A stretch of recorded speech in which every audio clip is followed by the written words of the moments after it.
What is it like working with a legend? Well, I'm a good person to ask because I know. And this is how I know. I was sitting in my kitchen in North London, and all my stories will have this slightly parochial taste to them, talking about a film I was making for children called Nanny McPhee.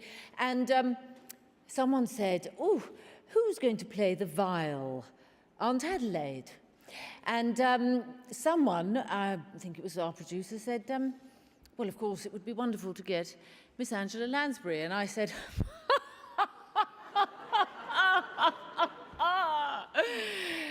don't be ridiculous. That's like asking for a small slice of the moon to be delivered.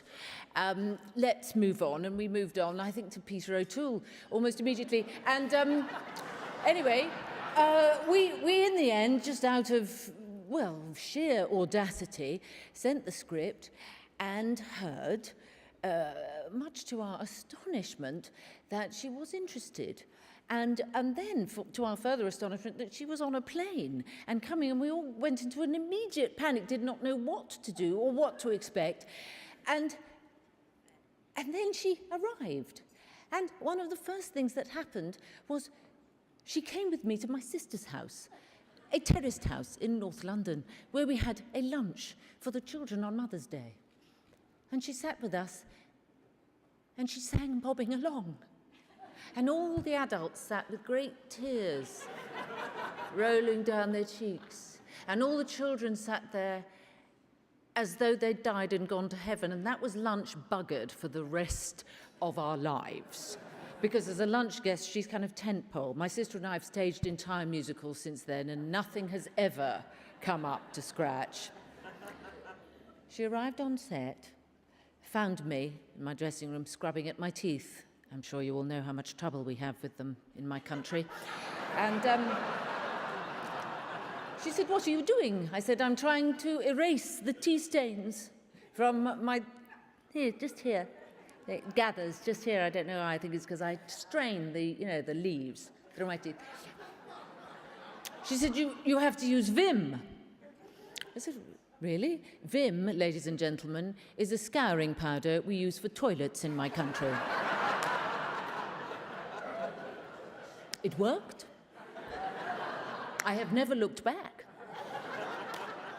So the day came on set when a very large props man, the top in his field, came to me and said, "I've got to throw a pie at her. I've got to throw a pie at Angela Lansbury. It's got to hit her in the face. I can't do it. I can't do it." I'm not kidding. He really couldn't do it. I said, "What do you mean you can't? You're a props man, for heaven's sakes. Get a grip." He said, "It's a green pie. I can't. Please don't make me." I said, "Isn't there someone in your team who could help?" None of them were willing. So finally they said, "You're going to have to do it." So I went to Angela. Where are you? Where is she? I went to you, Ange, and I said, "Would it be all right if I threw a pie at you?" And you said, "I'd rather it were you." It was a green pie. You sat there, and I got behind the camera, and I spoke to that pie.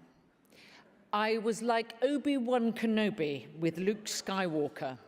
I said to that pie, "Feel the force. Don't, for God's sake, please don't blind her." I was so scared. And you sat there, and I threw the pie, and it left my hand. And I swear to you, it was not me that took that pie straight smack into your face. It was some other force, the force of glory. Because you are the same glorious, incandescent and wonderful girl that you have always been.